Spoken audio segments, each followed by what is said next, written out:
Vamos a ver la iglesia de Tiatira. Estamos estudiando los mensajes a las 7 iglesias que el Señor Jesucristo envió por medio de Juan a los diferentes pastores de las iglesias y todo lo que les dijo. Y ya hemos visto a 3 de ellas, ¿verdad? Hemos visto a Éfeso, la iglesia deseada, aquella iglesia que tenía obras, hacía un trabajo muy arduo, mostraba paciencia, no soportaba a los malos, probaba a los que se decían ser apóstoles y no lo eran, y comprobaba que eran mentirosos. Había sufrido mucho, había tenido que trabajar arduamente por seguir luchando por la causa de Cristo. Pero algo le había sucedido. Había perdido su primer amor. Había perdido ese amor, esa pasión, ese deseo por servir al Señor Jesucristo al haberse dado cuenta de lo que Él había hecho por ellos. Luego vimos a la iglesia de Esmirna, la iglesia perseguida. La iglesia a la cual no se tenía ninguna amonestación, no se tenía ningún regaño para ella, no se tenía nada que hablar mal de ella. Lo único que se le dice es que se le da ánimo a seguir adelante a pesar de la persecución de la cual era objeto y de la cual seguiría siendo objeto todavía por más tiempo. Y se le dice lo mismo que a Éfeso, que él conoce sus obras, que él sabe que está pasando por tribulación, que él sabe de su pobreza, aun cuando ante los ojos de él ellos son ricos. Y cómo eran perseguidos por todos aquellos que estaban en contra de Cristo, especialmente por aquellos que se decían ser judíos, pero no lo eran, sino que eran sinagoga de Satanás. Y luego vimos la iglesia de Pérgamo, la iglesia transigente, la iglesia que había permitido que gente con doctrinas abominables se infiltraran a la iglesia y empezaran a carcomérsela de adentro para afuera. Personas que habían venido a enseñar cosas que iban completamente en contra de la doctrina de Jesucristo, pero que ellos, por tener la fiesta en paz, por no querer causar ningún problema con nadie y no querer ofender a nadie, permitían que estuviera ahí. Si el Señor les llama la atención porque les dice que tiene cosas contra ella, porque tenían ahí aquellos que retenían la doctrina de Balaam. Y vimos también cuál era esa doctrina de Balaam, de hacer tropezar, de hacer caer a los hijos de Israel por medio de la fornicación. Entonces esta iglesia estaba transigiendo en su manera de obedecer al Señor. Con tal de tener la fiesta en paz, no estaba dispuesta a señalar lo que estaba mal como mal y echar fuera a estos falsos profetas, sino que los mantenía ahí. Hoy llegamos a la 4ª iglesia. La 4ª iglesia es la iglesia de Tiatira. Y vamos a leer en el capítulo 2, comenzando con el versículo 18 y hasta el final del capítulo, lo que dice el Señor Jesucristo a esta iglesia. Y luego vamos a volver a tomar versículo por versículo las cosas que Él está diciendo para exponerlas un poco más. Quizás no terminemos el estudio completo esta noche, pero vamos a comenzarlo y vamos a dejar que esto se mantenga en nuestro corazón y podamos venir la semana entrante esperando encontrar el final de lo que el Señor le va a decir a esta iglesia. Entonces, comenzando con el versículo 18, en el capítulo 2, el Señor Jesucristo dice: Y escribe al ángel de la iglesia en Tiatira, el Hijo de Dios, el que tiene ojos como llama de fuego y pies semejantes al bronce bruñido, dice esto: Yo conozco tus obras, y amor, y fe, y servicio, y tu paciencia, y que tus obras postreras son más que las primeras. Pero tengo unas pocas cosas contra ti, que toleras que esa mujer, Jezabel, que se dice profetiza, enseñe y seduzca a mis siervos a fornicar y a comer cosas sacrificadas a los ídolos. Y le he dado tiempo para que se arrepienta, pero no quiere arrepentirse de su fornicación. He aquí yo la arrojo en cama, y en gran tribulación a los que con ella adulteran, si no se arrepienten de las obras de ella. Y a sus hijos heriré de muerte, y todas las iglesias sabrán que yo soy el que escudriña la mente y el corazón, y os daré a cada uno según vuestras obras. Pero a vosotros y a los demás que están en Tiatira, a cuantos no tienen esa doctrina y no han conocido lo que ellos llaman las profundidades de Satanás, yo os digo, no os impondré otra carga. Pero lo que tenéis, retenedlo hasta que yo venga. Al que venciere y guardare mis obras hasta el fin, yo le daré autoridad sobre las naciones, y las regirá con vara de hierro, y serán quebradas como vaso de alfarero, como yo también la he recibido de mi Padre. Y le daré la estrella de la mañana, El que tiene oído, oiga lo que el Espíritu dice a las iglesias. Señor Jesucristo sigue dictando estas cartas y en esta ocasión le dicta la carta a Juan que debe llevar al ángel de la iglesia en Teatira y le dice: escribe al ángel. Ya hemos establecido, el ángel está hablando del pastor de la iglesia, el ángel está hablando de aquel que está señalado para recibir el mensaje de Dios y llevar ese mensaje a aquellos que Él ha puesto bajo su pastorado, que Él ha puesto bajo su enseñanza, su obispado. Él está encargado de enseñarles a ellos la palabra de Dios. Y note cómo se dirige a ellos. Les dice: el Hijo de Dios, el que tiene ojos como llama de fuego y pies semejantes al bronce bruñido, dice esto. Lo primero que debemos notar aquí en este mensaje a esta iglesia es los títulos con los que el Señor Jesucristo se identifica a sí mismo a esta iglesia. Los títulos con el que el Señor Jesucristo se identifica a sí mismo a esta iglesia, porque tienen gran significado. Habla de fuego, habla de bronce. Tanto el fuego como el bronce implica juicio, implica purificación. Es con el fuego con el que se prueban los metales, es por medio del fuego y de alzar la temperatura que se purifican los metales. El bronce en las Escrituras siempre es símbolo de juicio. Recordamos cuando los hijos de Israel iban atravesando el desierto, cómo pecaron contra Jehová. Y salieron serpientes del desierto que los mordían y se estaban muriendo. Y el Señor les dijo que lo que tenían que hacer para poder ser salvos de la mordedura de estas serpientes era confeccionar una serpiente de bronce y ponerla sobre un asta, levantarla en el desierto, y cada vez que alguien fuera mordido o picado por una de esas serpientes de fuego, que se volvieran y vieran la serpiente levantada en el desierto, y así van a poder ser salvos de la picadura de la serpiente. La serpiente siempre significando a Satanás, significando al gran dragón, que hizo caer a la mujer, que hizo caer al hombre, que hizo caer a toda la humanidad.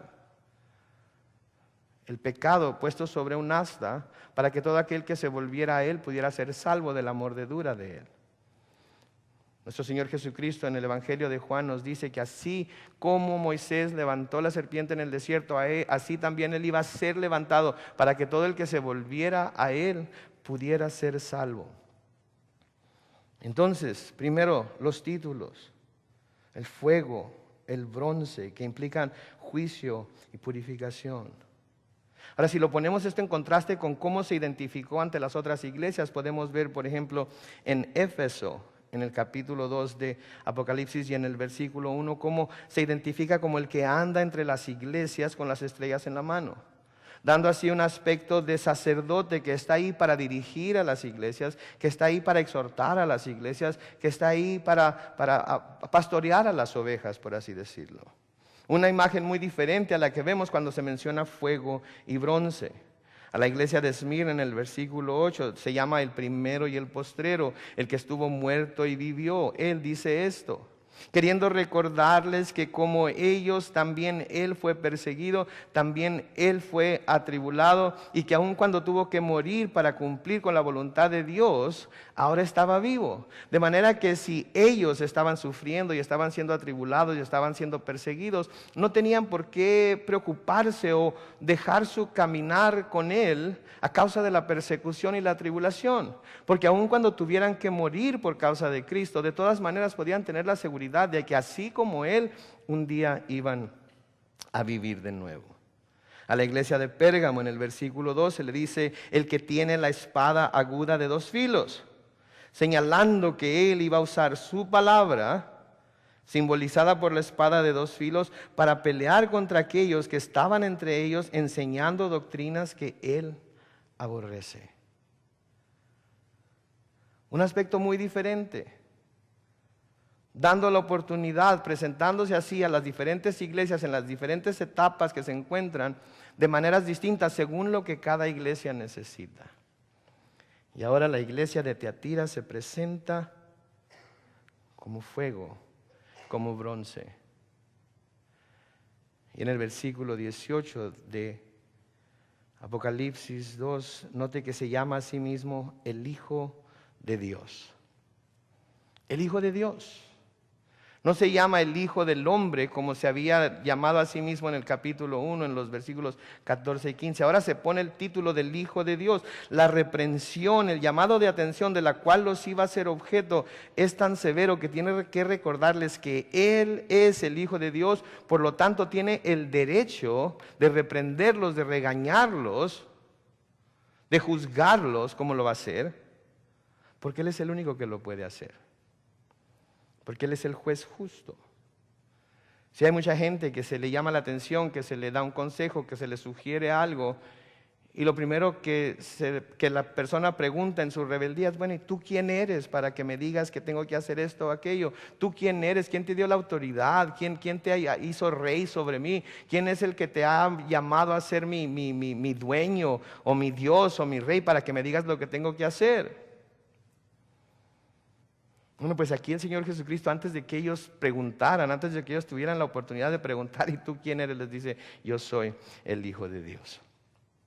Y el Hijo de Dios es el que les está mandando este mensaje. Y ese Hijo de Dios al que ustedes llaman su Señor, ese Hijo de Dios al que ustedes han profesado fe, ese Hijo de Dios al que ustedes dicen venerar y servir, ese Hijo de Dios es el que les está mandando este mensaje. Se identifica a sí mismo con el que tiene ojos, con llama de fuego. Una llama que puede penetrar y escudriñar todas las cosas y que vendría a poner luz sobre la maldad que parecía que esta iglesia había podido mantener escondida de todos, menos de Él. ¿Han escuchado el dicho que dice si las miradas mataran? Bueno, pues eso es de lo que está hablando el Señor Jesucristo aquí. Si esta mirada con la que estaba mirando esta iglesia fuera cuchillo, fuera fuego, los hubiera consumido inmediatamente. Pero es por su gracia y su misericordia que no los había consumido. Eso es lo que nos dice el Antiguo Testamento, ¿no es cierto? Nos dice que las misericordias de Dios son nuevas cada mañana y que por esas misericordias no somos consumidos todos nosotros. Porque hay veces en nuestra vida en la que lo único que tenemos que hacer es abrir los ojos para comenzar a pecar. Lo único que tenemos que hacer es abrir la boca para que salgan palabras de maldición y palabras que hacen daño y palabras que en lugar de edificar, como dice la palabra de Dios, sirven para tumbar a los demás. Entonces, si Dios en realidad nos tratara con la justicia que Él puede tratarnos, ninguno de nosotros podría sobrevivir. Entonces lo está viendo con este ojo, con estos ojos de fuego. Ese fuego que iba a poner de nuevo la luz sobre la maldad que esta iglesia al parecer había podido mantener escondida de todos menos de Él. Y luego nos habla de sus pies semejantes al bronce bruñido. Bronce de nuevo siendo un metal que es el símbolo de juicio. Su título aquí entonces está muy de acuerdo con el juicio que Él va a pasar sobre esta iglesia.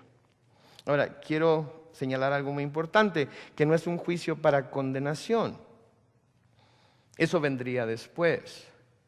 Es un juicio para que se den cuenta del peligro en el que se encuentran y se arrepientan de lo que están haciendo. ¿Saben que por eso la palabra de Dios nos dice a nosotros que nos escudriñemos nosotros mismos? Para que no vayamos a ser juzgados con el resto del mundo. La palabra de Dios está llena de advertencias, está llena de llamadas de atención para los hijos de Dios, para que podamos, si nos hemos descarriado, volver a tomar el cauce correcto y no ser juzgados con el resto del mundo. Y el Señor Jesucristo no le rodea el asunto. Él va directamente y nos dice exactamente lo que tenemos que hacer. Pero eso es bueno, eso es lo mejor que puede hacer por nosotros. Imagínese usted, por ejemplo, que usted va con el doctor, lo hacen que se quite la ropa y se ponga esa bata que está abierta por atrás, que no cubre nada en realidad, por más que trata uno de amarrársela todo, ¿verdad? Y de todas maneras siente uno todo el viento que pasa por todos lados, ¿verdad? Y se sienta a esperar al doctor, y luego llega el doctor y se pone el estetoscopio, y le pone la cosa esa en la espalda y le dice, respira profundamente. Y usted expira. Y el doctor hace algo como esto. A ver otra vez. Oh. A ver, ahora enfrente.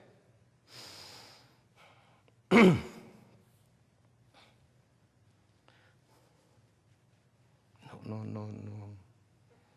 ¿Qué sentiría usted? ¿Cómo se pondría usted? Ya dígame, por favor, doctor, ¿qué está pasando conmigo? ¿No es cierto? Se preocuparía. Porque no iba, el doctor está haciendo gestos con su rostro, está haciendo sonidos con su boca, y usted está pensando, de seguro tengo cáncer y me voy a morir mañana.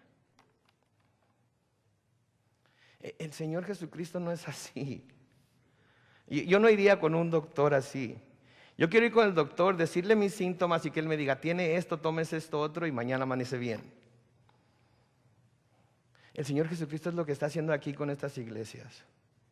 Está viendo lo que tienen, está viendo el problema que tienen, está viendo lo que los está separando de Él, está viendo aquello que los está haciendo que no sigan en el camino recto, e inmediatamente, sin titubear, sin darle rodeos al asunto, les dice, esto es lo que está pasando. Para que no haya excusas, para que no vaya, es que no entendí. De tal manera que a la iglesia en Éfeso le dice, has perdido tu primer amor. Así de sencillo. Has perdido tu primer amor. A la iglesia de Pérgamo le dice, ¿sabes qué? Tienes ahí gente que está enseñando doctrinas que yo aborrezco y no haces nada acerca de ello. Así de sencillo, no hay para dónde hacerse, no hay ninguna excusa que poner. Eso es lo que está sucediendo, de manera que vale más que tomes cartas en el asunto para solucionar esos problemas. Así va a decirle a la iglesia de Tiatira hoy, este es tu problema, esto es lo que tienes que hacer. Ahora un poco de información acerca de la iglesia de Tiatira. La iglesia de Tiatira se encontraba como a unas 40 millas al sureste de Pérgamo. Al llegar a Pérgamo llegamos a la última iglesia que está por el lado de la costa, y luego se empieza a bajar así como en forma de herradura de nuevo hacia el sur. Entonces ahora tendría el mensajero que viajar de norte a sur unas 40 millas. Era un área rica en agricultura, era famosa porque ahí se producía un tinte color púrpura. ¿Se acuerda de algún otro pasaje en donde se habla del color púrpura que se usaba para teñir tela? De hecho, la única mención en las Escrituras acerca de esta área se nos da en el libro de los Hechos. En el libro de los Hechos, en el capítulo 16, comenzando con el versículo 13, se nos dice: y un día de reposo salimos fuera de la puerta junto al río donde solía hacerse la oración, y sentándonos hablamos a las mujeres que se habían reunido. Versículo 14 dice: entonces una mujer llamada Lidia, vendedora de púrpura de la ciudad de Tiatira, que adoraba a Dios, estaba oyendo, y el Señor abrió el corazón de ella para que estuviese atenta a lo que Pablo decía. Y cuando fue bautizada y su familia, nos rogó diciendo: si habéis juzgado que yo sea fiel al Señor, entrad en mi casa y posad, y nos obligó a quedarnos. Entonces esta mujer, Lidia, era del área de Tiatira y había ido a Troas, que era donde Pablo se encontraba, a vender sus telas o a comprar los caracoles que se necesitaban comprar para poder hacer el tinte, ese púrpura que se usaba. Esta es la única mención que se hace. No se hace mención en las Escrituras de ningún intento jamás, de ninguno de los apóstoles, de ir a evangelizar en esta área, por lo que los comentaristas creen que esta Lidia, que se convirtió al cristianismo en aquel entonces por la predicación de Pablo, fue la misma que llevó las buenas nuevas del evangelio a su lugar de origen. Esta misma mujer fue la que llevó el evangelio a su lugar de origen, que era Tiatira. Y esto nos debe de dar a nosotros una indicación muy clara de que el Señor no nos salva a nosotros solo para que nos gloriemos en el hecho de que hemos sido hechos salvos, sino para que vayamos a los lugares en donde nos desenvolvemos diariamente a hacer saber a los que nos rodean en ese lugar que Jesús salva, que Jesús transforma vidas, que Jesús puede liberar. y nos prepara para un día estar en el cielo con Él. ¿Sí? El Señor no nos salva para que vengamos a la iglesia cada semana, 2 o 3 veces por semana, a escuchar la palabra de Dios predicada, a tener más conocimiento en nuestro cerebro y en nuestro corazón, a sentirnos bien bonito porque el Señor nos deja que lo adoremos por medio de la música y luego nos exhorta a través de la palabra y nos dice las cosas que estamos haciendo bien, nos señala las cosas que tenemos que cambiar para estar en una relación más cercana con Él y luego ya irnos a nuestra casa. No nos habla de eso. Como Lidia, debemos de estar constantemente luchando por llevar ese testimonio de salvación que el Señor nos ha dado a nosotros en nuestra propia vida a otros que no le conocen. Diariamente, diariamente, diariamente tenemos que buscar esas oportunidades. Diariamente tenemos que recordar a nuestros vecinos, diariamente tenemos que recordar a nuestra familia que no conoce al Señor. Diariamente tenemos que estarles hablando de lo que Él ha hecho en nuestra vida. La iglesia se anima, se fortalece con los testimonios de los santos cuando los santos al acercarse a Dios son transformados por Él. El mundo se asombra de la transformación que se lleva a cabo en los hijos de Dios cuando ellos se entregan completamente a Él. Y no podemos quedarnos callados. Menos en nuestros tiempos, que hay tantas maneras de poder comunicar nuestro testimonio acerca de lo que Dios ha hecho. ¿Tiene usted cuenta de Facebook? Cuando llegue a casa después de un servicio en el que fue tocada profundamente por el Espíritu de Dios, por lo que cantó, por lo que escuchó, por el testimonio que se dio, por la palabra de Dios, délo a conocer. ¿Verdad? Veo muchas de esas fotos que manda la gente, ¿verdad? Si amas a Cristo, hazle like a esta foto, ¿verdad? O si amas a Cristo, comparte esta foto con los demás. O sea, ¿sabes qué? Si amas a Cristo, si el Señor te tocó esta noche, si el Señor te tocó el domingo por la mañana, si el Señor te dijo algo específico a ti para tu vida, llega a casa y escríbelo en tu Facebook y que todo el mundo sepa. Y que pase lo que pase y que digan lo que digan y que al siguiente día cuando abras tu cuenta tengas 50 amigos menos porque estás testificando acerca de Jesús.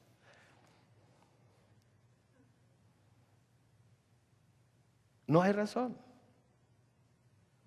No hay razón. Al salir de este lugar debemos de salir con nuestro corazón tan lleno, con nuestro corazón tan agradecido, con nuestra mente tan llena de unas nuevas revelaciones de la palabra de Dios que tenemos que hablarlas. Pero es que nadie me va a entender. No te preocupes. Tú habla de lo que el Señor ha hecho en tu vida. Sí, les exhorto a que se aprovechen de todos los recursos que tenemos aquí en la iglesia, que están a su disponibilidad para poder llevar el mensaje del Evangelio a todos aquellos que ustedes conocen. ¿Sí? Mire, siempre nos quedan boletines extras. Lléveselos. Y cuando llegue a su trabajo, se estaciona en lo más lejos que pueda, le sirve de ejercicio.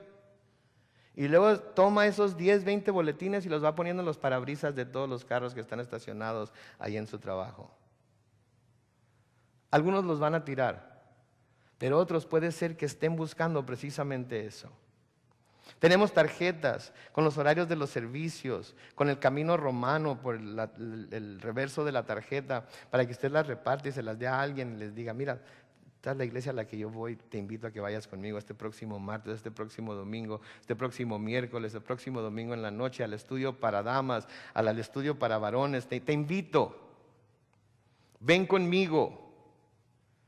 Dios ha hecho cosas maravillosas ahí entre nosotros. Comparta con ellos las cosas que se ponen en Facebook, en Twitter, en los blogs cristianos que tenemos, en nuestro Calvary Connection. Comparta con ellos. Sea una Lidia que en sus viajes diarios, a donde sea que tiene que hacer esos viajes, lleve el mensaje de la salvación en el Señor Jesucristo. ¿Y cómo sabe usted si un día, ahí en los apartamentos en donde vive, ahí en el lugar en donde está su casa, ahí en donde trabaja, no hay también un testimonio de que usted ha fielmente compartido su fe? Y muchos vienen a conocer al Señor. Pero hágalo, tenemos que hacerlo diariamente, eso es lo que tenemos que estar haciendo. Y no nos debe de dar vergüenza y no nos debe de dar temor y no debemos de preocuparnos por lo que vayan a pensar. Eso es lo que somos y debemos darlo a conocer, así como Lidia. Ahora, el mensaje del Señor Jesús para la iglesia. Y note que primero va a empezar con los elogios, primero la va a elogiar, primero le va a hablar acerca de las cosas que está haciendo bien. El Señor comienza con esta iglesia como con las demás iglesias, dándoles a saber que Él sabe y está al tanto de todo lo bueno que están haciendo. Él sabe y está al tanto de todo lo bueno que están haciendo por engrandecer su nombre, por testificar acerca de Él, por seguir en la obra. Y me pregunto yo, y puse aquí signos de interrogación en mis notas, me pregunto yo si esto no será algún mensaje para algunos de nosotros como padres de familia, que cuando reprendemos a nuestros hijos, lo único que usamos para reprenderlos es decirles todas las cosas malas que nos hacen, lo desobediente que son, lo malos e ingratos, malagradecidos y que son con nosotros. ¿Cuánto no nos aprecian? Empezamos con el chantaje emocional, ¿no es cierto?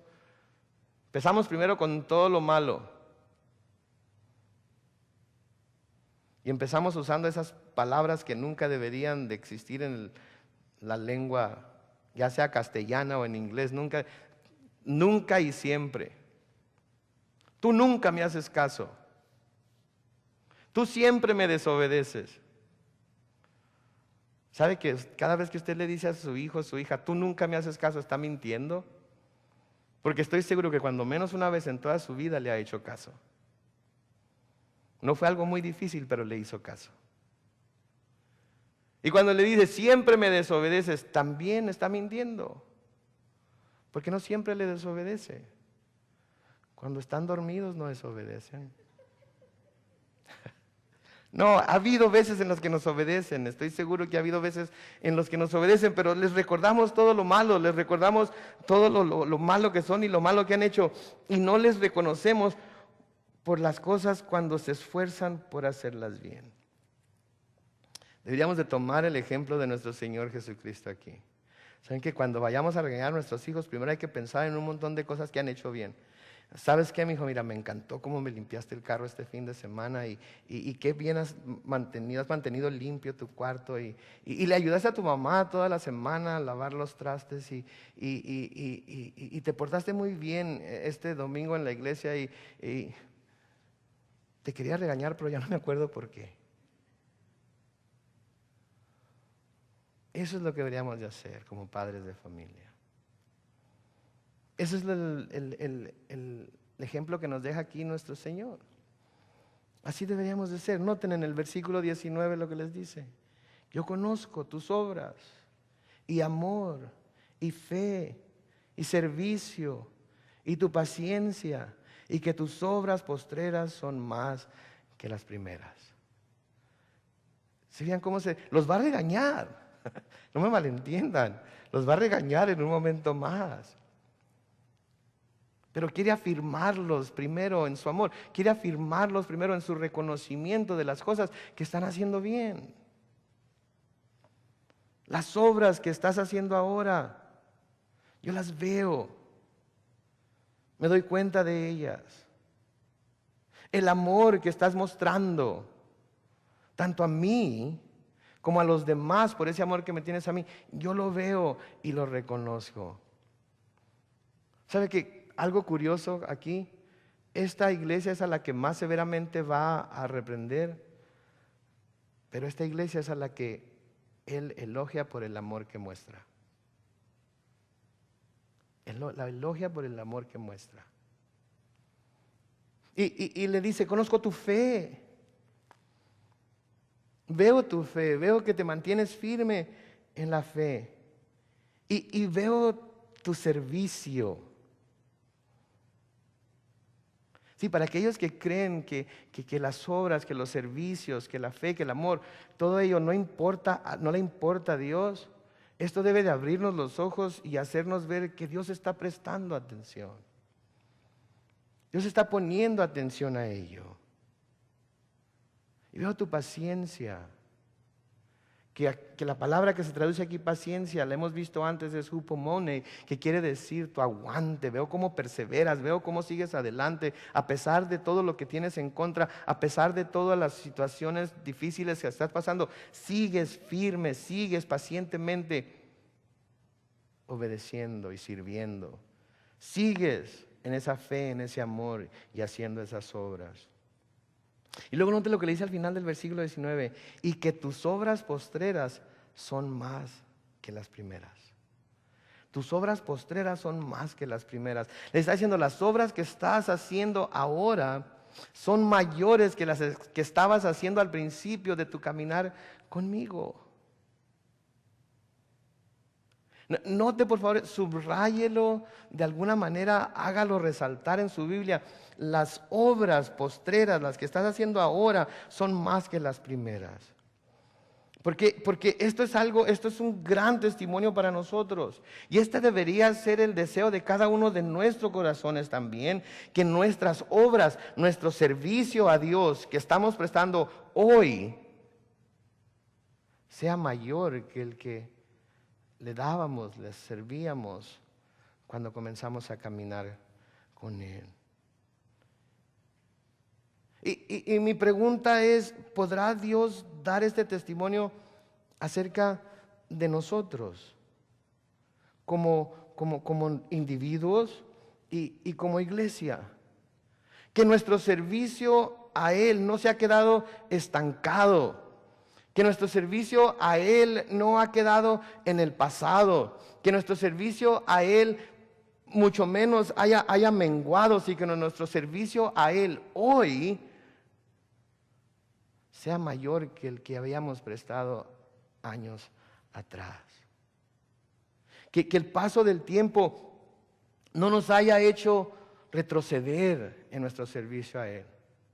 Que el paso del tiempo no nos haya hecho cansarnos de servirle a Él y de servirle a su pueblo. Que el paso del tiempo de nuestra fe no nos haya hecho decir, bueno, pues yo ya tengo mucho tiempo sirviendo, ahora es tiempo de que los más jóvenes, ahora es tiempo de que los más fuertes, ahora es tiempo de que los que tengan más tiempo, ahora es tiempo de que los que no tienen tantas preocupaciones como las que tengo yo. No. Sino que el Señor Jesucristo vea nuestro servicio y puede decir, tus obras hoy son mucho más de las que hacías anteriormente. Como cristianos y como iglesia, que sabemos que la iglesia de hecho es compuesta por nosotros los que estamos dentro del edificio, no por el edificio.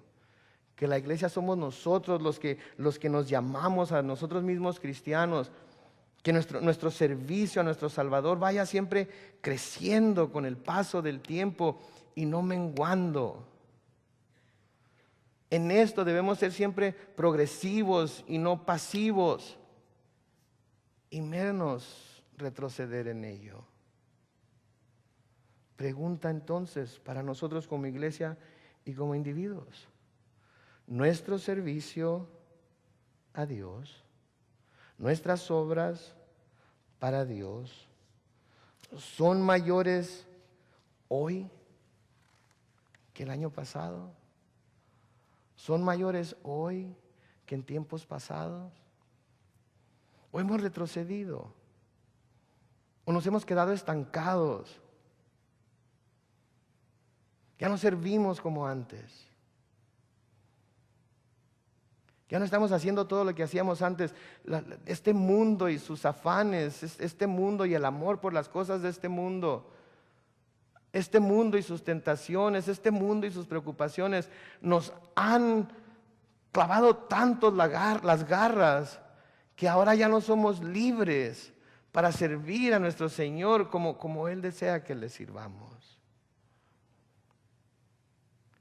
Si ese es el caso, Nuestro doctor amado, el Señor Jesucristo, nos está diciendo hoy claramente, sin titubeos, sin darle vueltas al asunto, que no estamos en el lugar en donde deberíamos de estar. Que estamos en un lugar en el cual Él no quiere vernos. Él debería de poder decir de nosotros: yo veo lo que estás pasando, pero veo tus obras, veo tu amor, veo tu fe. Veo que tus obras postreras, las que estás haciendo hoy, casi al final de tu carrera, hoy, casi al llegar al final de los tiempos, hoy, que tan cerca está la venida de tu Señor, hoy, después de tantos años de caminar con Él, veo que esas obras hoy son mayores. Son más apasionadas. Son más llenas de amor y de entrega que al principio. La vida cristiana es una vida en la cual constantemente vamos progresando y mejorando. Conforme tenemos una visión más clara de lo que el Señor Jesucristo hizo por nosotros, más grande debe ser la gratitud que hay en nuestro corazón hacia Él. Acabamos de pasar la semana de la Pascua, cuando recordamos lo que el Señor Jesucristo hizo por nosotros en la cruz, al venir a dar su vida por nosotros.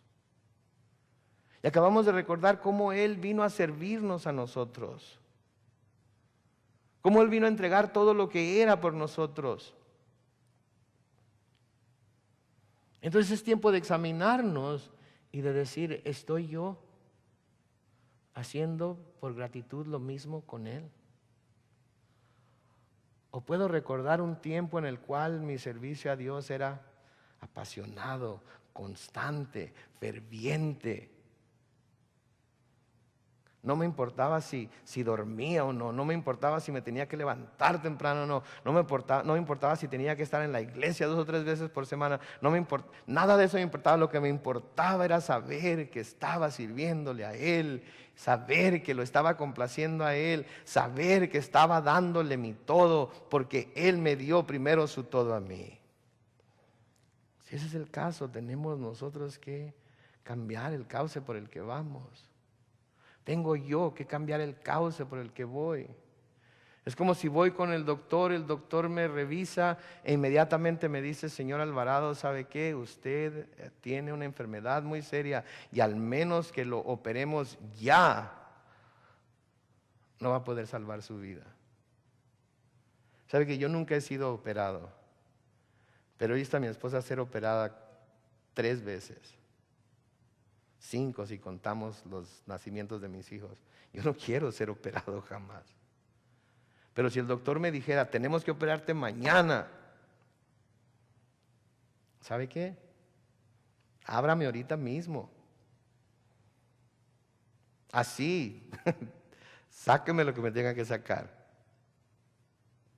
Así, el Señor Jesucristo hoy, por el poder de su Espíritu, nos está diciendo: miren, aquí es donde deben estar. Aquí es donde están. Hagan lo que tengan que hacer para moverse para acá. No se queden ahí. Es un lugar peligroso, porque pueden estarse enfriando y cada vez se están enfriando más y más y más, y va a llegar el momento en el que ni siquiera van a sentir y su vida va a estar completamente fría. Y después, para volver a encender el fuego, después para volver a encender la pasión, después para volver a encender ese deseo de servir, cómo va a estar difícil. Cómo va a estar difícil. Entonces, tomen lo que se les está diciendo. Tomen nota de ello. Arrepiéntense si han caído en ese punto. Y digan: Señor, hoy mismo Saca lo que tengas que sacar, arranca lo que tengas que arrancar. No quiero seguir en esta vida estancada, no quiero seguir en esta vida en la cual no estoy creciendo, en la cual no estoy conectado contigo, en la cual no estoy sirviendo para nada. ¿Sabe? Me encanta la palabra servir, ¿verdad? Porque en español, cuando algo no sirve, ¿qué tenemos que hacer con ello? Lo tenemos que arreglar, ¿verdad? Lo tenemos que componer. Hay que sacar las herramientas, hay que sacar el martillo, el desarmador, las pinzas, hay que echarle mano para componerlo. El único que nos puede componer es nuestro Señor Jesucristo. Y Él nos quiere componer, no nos quiere tirar. Él no es como la sociedad, ¿verdad? Que cuando algo se descompone y no sirve, ¿cuál es la primera opción que toman? Podemos comprar otro. Échalo a la basura. No, si Él nos quisiera tirar a la basura, no nos lo estuviera advirtiendo. Simplemente dejara que se desconchinflara completamente y luego lo tomaría y así completito como está, vámonos a la basura. Pero Él no quiere hacer eso. Él, como el buen doctor, quiere salvar nuestra vida. Él, como el buen doctor, quiere salvar nuestra vida espiritual de que no se quede estancada, de que no se quede sin crecer, de que no se quede atorada en un lugar en el cual no somos ni de beneficio terrenal, porque tenemos demasiado de Cristo como para disfrutar del mundo abiertamente, ni ningún beneficio celestial, porque pues como tenemos temor de que a lo mejor si hago esto o aquello, el Señor me va a castigar, entonces estamos, como dice mi mamá, entre azul y buenas noches. Como más adelante va a decir la otra iglesia, ni frío ni caliente. Tenemos que ser uno o lo otro. No podemos estar en la mitad del cerco, como dicen los americanos. Tenemos que brincarnos para un lado o para otro.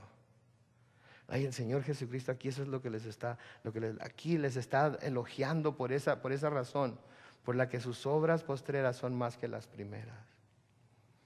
Y espero que eso se pueda decir de cada uno de nosotros. Sí. El apóstol Pablo, y vamos a terminar con este versículo aquí, la semana entrante seguimos con el estudio de Tiatira, pero el apóstol Pablo les escribe a los tesalonicenses en Tesalonicenses 4, y les dice lo siguiente: por lo demás, hermanos, os rogamos y exhortamos en el Señor Jesús, que de la manera que aprendisteis de nosotros, como os conviene conduciros y agradar a Dios, así abundéis, ¿qué dice? Más y más. Que así, en la manera en la que se les ha enseñado, en la manera que han aprendido, cómo conviene que se comporten, cómo conviene que sean, en la manera que han estado aprendiendo cómo pueden agradar a Dios, que en esa manera, en esa forma, abunden así más y más. Y el hecho de que Pablo diga más y más significa que no puede permanecer en el mismo lugar. Se debe de ir avanzando continuamente, debe de ir incrementando continuamente, debe de ir intensificándose continuamente. No podemos quedarnos atascados, no podemos quedarnos atorados. Yo viví en Mexicali cuando todavía no había muchas calles pavimentadas allá y llegué a mirar carros atascados en el lodo. ¿Una vez ha mirado un carro atascado en el lodo o en la arena? ¿Los ha visto? Las llantas de atrás. Patine, patine, patine. ¿Se mueven? Para nada. Siga tratando de sacar a un carro atascado de esa manera y ¿sabe qué le va a pasar tarde o temprano? Se va a desvielar, va a tronar y entonces sí no va a servir para nada. No esperemos a llegar a ese momento. Si hoy nuestras obras no son mayores que las que hacíamos al principio. escudriñemos nuestro corazón. Vayamos delante del Señor. Pidámosle perdón y a ponernos a trabajar. A ponernos a obrar. A ponernos a hacer lo que Él nos ha estado pidiendo que hagamos por algún tiempo ya, algunos de nosotros. Y dejemos atrás nuestra vana manera de vivir. Y vivamos ahora para aquel que lo dio todo por nosotros. Porque Él lo merece. Nunca vamos a encontrar a nadie aquí en la tierra que merezca que hagamos eso por ellos. Nadie. Solamente Él lo merece. Amén. Vamos a orar. Padre Celestial, te damos gracias por tu palabra. Y te damos gracias, Señor, porque a veces puede ser tan cortante, tan directa, que, Señor, nos sentimos a veces hasta heridos por ella. Pero sabemos, Señor, que cuando el caso es ese, tú nos hieres, no, Señor, con el afán de hacernos daño, sino con el afán de que nos veamos nosotros mismos. Y tomemos, Señor, las medidas necesarias para encontrarnos siempre haciendo tu voluntad. Señor, queremos que de cada uno de nosotros puedas tú decir, como has dicho de la iglesia de Tiatira, que tú ves nuestras obras, que tú ves nuestro amor, que tú ves nuestra fe, que tú ves nuestro servicio, nuestra paciencia, y que tú ves en nosotros que las obras postreras son mayores que las primeras que hacíamos. Señor, quizás algunos de nosotros hemos estado estancados por mucho tiempo. Señor, por el poder de tu Espíritu, ayúdanos a salir de ese atolladero. Quizás, Señor, algunos de nosotros hemos llegado ya hasta tener apatía por el servicio que se nos pide que te demos a ti. Y al servirte a ti, servir a los demás, servir a nuestros hermanos. Señor, ayúdanos a deshacernos de esa apatía. Quizás, Señor, hay entre nosotros quienes ya estén completamente fríos. Quieren, pero han estado tan lejos del fuego, han estado tan lejos de la batalla, se han mantenido tan alejados del servicio a ti que aun cuando quieren, el Espíritu, Señor, está dispuesto, pero la carne ya no se mueve. Señor, cualquiera que sea el caso de los que estamos aquí presentes hoy, tú muévete, Señor, en nosotros. Abre nuestros ojos, oh Dios. Que podamos ver en dónde estamos y en dónde debiéramos estar. Que podamos ver en dónde estuvimos anteriormente y en dónde nos encontramos ahora. Y que no nos conformemos con lo que vemos, sino que así como el apóstol Santiago nos dice que tu palabra es como un espejo que nos muestra lo que somos, que no se nos olvide lo que hemos visto y que hagamos lo necesario por cambiar nuestra apariencia, Señor, para complacerte a ti. Que podamos abundar más y más, oh Dios, en esa vida cristiana que es productiva, esa vida cristiana que crece, esa vida cristiana que es saludable, esa vida cristiana que se contagia, esa vida cristiana que mueve aún aquellos que no creen en ti a preguntarse qué será lo que nos está pasando a nosotros, que no podemos dejar de servirte, de hablarte, de alabarte, de adorarte en donde quiera que estamos. Dios del cielo, gracias. Gracias por ser tan directo, gracias porque tú no titubeas, gracias, Señor, porque nos hablas de la forma en la que necesitamos que se nos hable en el momento indicado.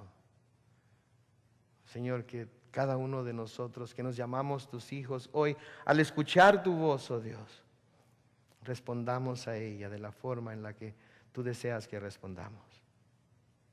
Ayúdanos, Señor, fortalécenos, oh Dios. Nos encomendamos a tu mano de gracia. En el nombre de Cristo Jesús. Amén.